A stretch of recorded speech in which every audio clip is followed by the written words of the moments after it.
If you were a boy in the early 2000s, chances are you know what a Tech Deck is. For the uninitiated, Tech Decks are tiny finger skateboards that first dropped in the 90s, but they really hit their stride after being scooped up by Canadian toy giant Spin Master in 2007. I used to sneak mine into school and grind the edges of the playground equipment like I was Tony Hawk. In a desperate attempt to impress my friends, I'd spend hours on YouTube watching ollie and kickflip tutorials, but I'm pretty sure my fingers never fully got the memo because I could never do any of the tricks. Needless to say, these things were a hit, and noticing the success of fingerboards, Spin Master wanted to take things a step further. In 2008, their in-house game studio, Spin Master Studios, announced Tech Deck Live, which promised to be a 3D-based virtual world that was a high-quality, immersive gaming experience. But after more than 3 years of development and a lot of false promises, the game never officially launched. All that remains are a few low-res trailers, some scattered concept art, and a bunch of questions.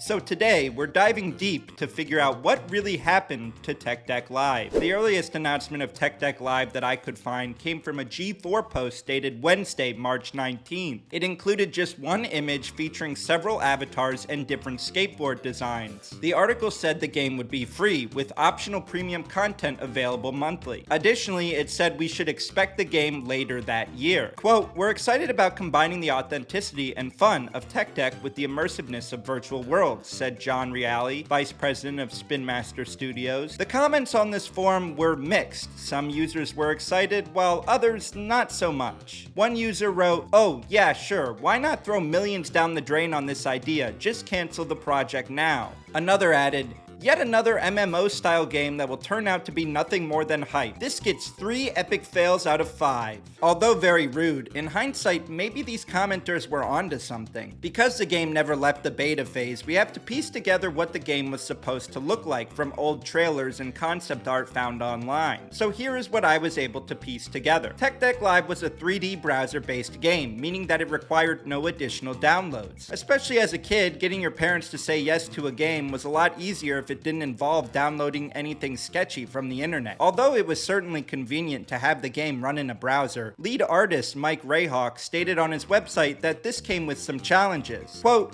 "Cramming this level of 3D gameplay with online multiplayer into a browser was revolutionary for the time. It took some serious networking tricks on the back end." End quote. He recalls that much of the early development involved testing the boundaries, figuring out what the game could and couldn't handle, while working within strict limitations for modeling and textures. In other words, doing 3D gameplay in a browser was not fun. The trailer highlighted the developers' focus on realism, claiming that players would perform tricks true to real-life skating. Though judging by some of the moves shown, it's hard to imagine even the best skaters pulling some of these moves off. Then again, I'm not a skater, I'm just some guy on the internet. Still, the game clearly drew inspiration from authentic skate culture, from graffiti and skate park layouts to its music selection. Players could choose between rock, ska, and punk, genres that have long been staples of the skateboarding scene. We wanted to pick levels that were the ultimate no-skate zones, the areas that skaters always have dreamed of skating, but couldn't, either because it's improbable to get there or authority is saying, no, don't skate there. Well, we want to say, forget that, forget all that. No rules,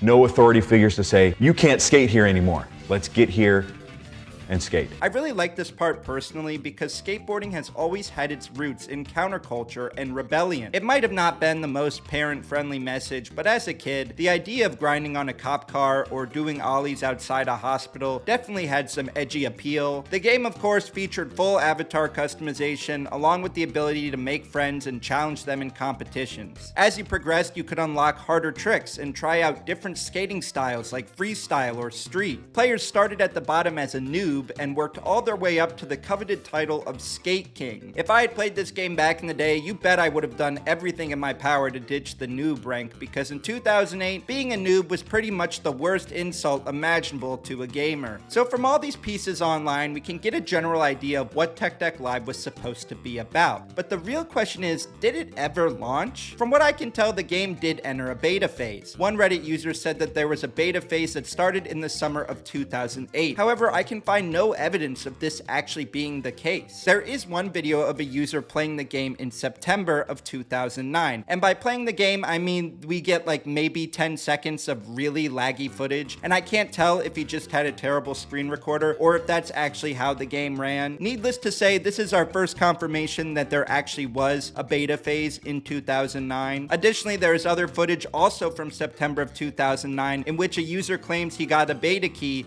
but when he went to play, the game was scheduled for maintenance. Another user recounts in the comments of a YouTube video, quote, "I was invited to the closed beta, but the game did not function. This was about 2 years ago." Then over a year later, a YouTube video released in late 2010 of a user trying to log onto the game and hit the play button, but the play button didn't work. Everyone else shares the same sentiments of this user, saying that they also couldn't access the game and the play button was pretty much non-functional. There are photos online of actual Tech Deck products promoting the game on its boxes, but still no concrete evidence of this game ever leaving the beta phase. Discussions of this game online always are about people complaining that they never got to play the game. So personally, I'm concluding with everything I've seen, this game never really had an official launch outside of beta. It seems like by 2011, users realized the full rollout of this game was never coming. And that's where the story used to sit until a few months ago when Spin Master's CEO, Anton Roby, spoke out on Tech Deck Live on a podcast, and we got some potential insights. So we acquired Tech Deck about 17, 18 years ago, which are the miniature finger skateboards. And there's a vision to take the well-known brand of Tech Deck and create a video game for iPhones. So we set up Tech Deck Live in Los Angeles, a studio. Fast forward a year and a half later, it was an epic failure. We made every mistake in the book. We hired the wrong people, had the wrong software, the wrong strategy, the wrong tech stack. Everything was wrong. We shut down the office, turned off the lights, fired every person, and lost around $13-14 million. What's interesting here is that Roby describes Tech Deck Live as a mobile application, when everything I've seen online indicates it was a website. I cannot tell if he misspoke here or if there was a mobile game in the works, but my hunch is that he probably misspoke. The reason I'm inclined to think he's referring to the web game is because there's no instance of a mobile version ever existing online. This would truly be a case of lost media, because I can find absolutely nothing on this mobile game. Now, it's very possible that a mobile game could have been in the works in secret, but I highly doubt it. I feel like they would have publicized that. Also, the timetables that he lists matches up with the development of the Tech Deck Live website, and everyone who publicly worked on the game has their Tech Deck Live experience listed on their LinkedIns and never mentioned that it was a mobile game. Roby added on LinkedIn, quote, "The people we hired had no gaming experience. We were working on the wrong platform, our go-to-market strategy was terrible, and the game we ultimately developed wasn't fun to play. You could write a Harvard case study of what not to do based on Tech Deck Live." And that's pretty much what seemed to happen to Tech Deck Live based on all the information that I can find online. The game certainly looks like it would have been a lot of fun, and I wish 8-year-old me had the chance to play it. Now, the only thing that exists today is very little media we have of the website and a bunch of comments of people reminiscing about how they wish they could have played the game. And that, unfortunately, is where the story ends. If you enjoyed the video, make sure to leave a like and subscribe. Do you remember hearing about this game, and did you ever get a chance to play it in beta? Let me know in the comments down below. Also, shout out to the channel members. If you're interested, there's a link in the description down below. Channel members get videos a day early. But thank you so much for watching. I really appreciate it. And I'm gonna go take a nap.